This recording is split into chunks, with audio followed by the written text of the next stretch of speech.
still a bodybuilding category. Like the guys in the 70s and 80s that we're trying That's to the emulate problem. here. That's the problem. What's up guys and welcome. You are watching Fazi Fitness. So let's start this video with the first physique update from James Hollingshead. After this past Arnold, he's just over 3 weeks out of his next competition, which is gonna be Detroit Pro.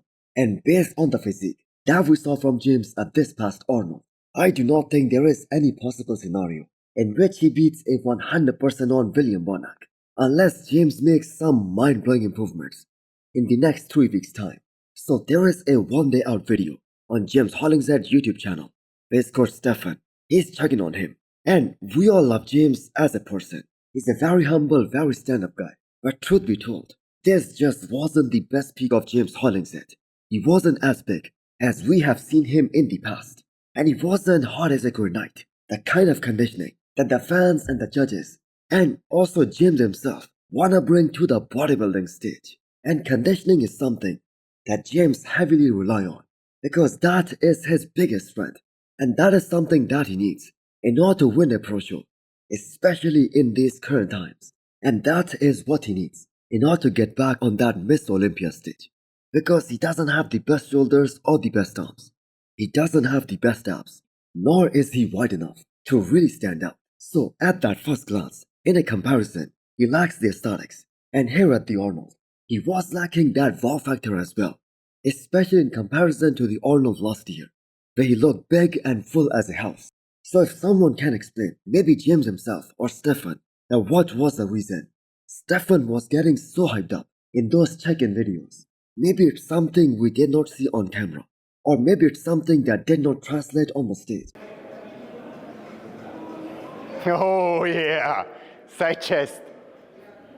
Because I sincerely hope that was the case. It was a missed peak, because that is something that can be fixed. So the Arnold 225, that is in the history books, and James losing to Akeem and William Bonac, that is understandable. But losing to a guy like Sean Carrera, who is 42 years old, that wasn't a good look for James at all.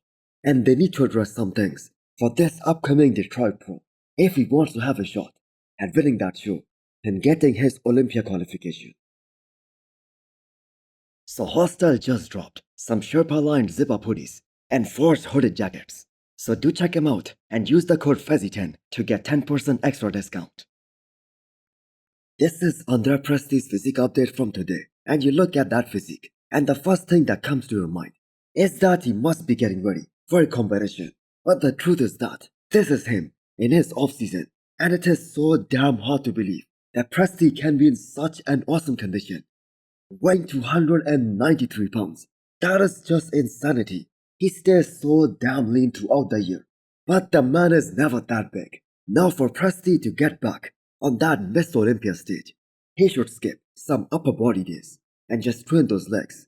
Because the only two reasons he did not win a show in 2024, despite competing in 5 shows, was firstly because he had to fight against the likes of Samson Dauda and Hunter Labrada in the first 2 shows.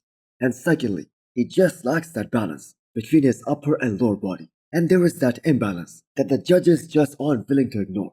Even though he has made some significant improvements in his legs since 2021, the year he made his Olympia debut. So that drastic difference between his upper and lower body, that is the same as Wesley Wizard's. Now Presti's upper body is just so insane. And it isn't like he hasn't made any progress in his lower half. Like I just mentioned, his legs have came up a lot since 2021. But the fact is the overall competition in the men's open bodybuilding, that has also gotten way better.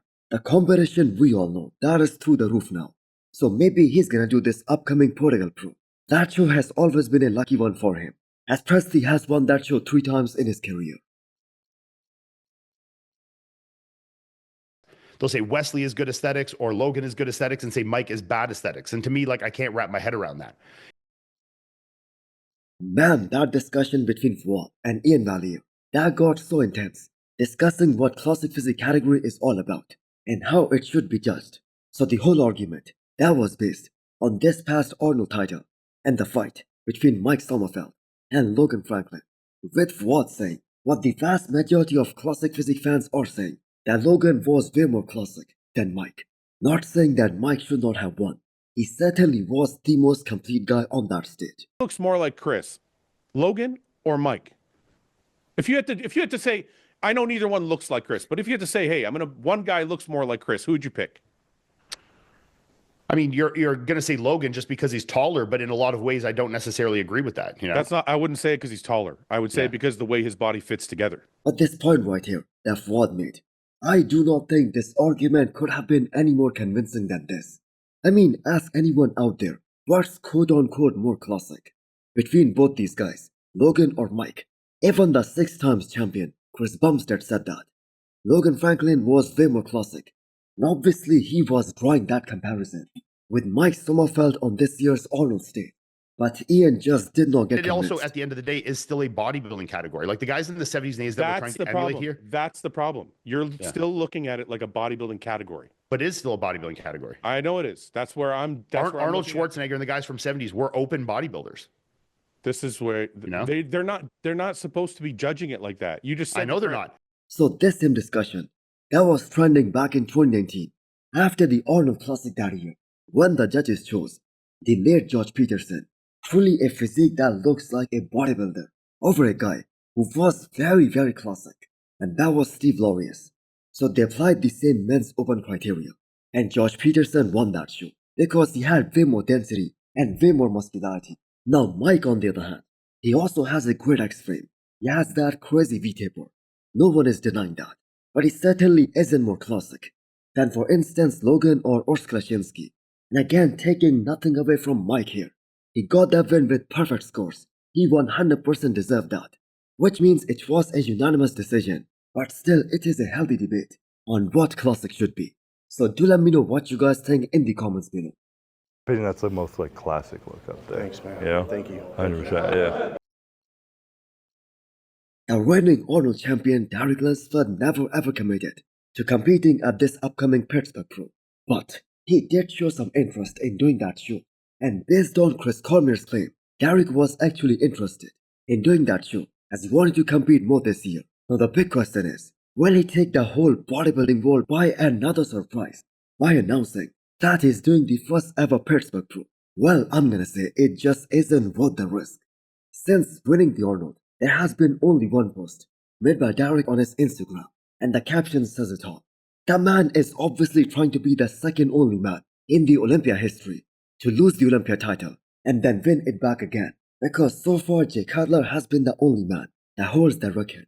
And there was a moment between Derek and Jay on Champion Seminar where Jay pointed this out and also addressed Derek and whether he will be able to tie that record.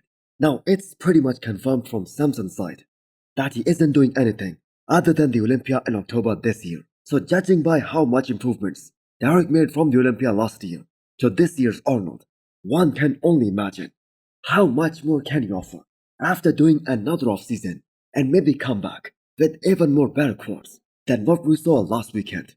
Because as per Talmanian and his breakdown video of this year's Arnold, he did say that there is still some slight imbalance between Derek's upper and lower body. So the judges would like to see his quads get even more bigger the next time he steps on stage. His legs came up in size a lot. Quads were greatly improved. Also, the separation and the detail in the quads was very, very deep. Upper body-wise, I feel like his waistline got a little bit bigger over the last year, was brought back in. And I still think there is a slight imbalance between his upper and his lower body, but not much. It definitely shrunk, and his overall conditioning was unbelievable. So there has been so many comments regarding Andrew Jack from this past Arnold that he should have placed higher.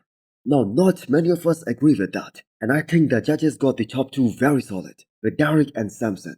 And one thing about those Talmanian breakdown videos is that they give that exact reason on why Andrew was no match for either Derek or Samson Dauda. So one thing I would say is I felt like his overall leg size was down, especially from the front. The quads just weren't as full, and he didn't display the leg width and size that he needs to, especially with how big and dominant his upper body is. Now, overall, it wasn't as powerful of a package as it was at Texas Pro last year.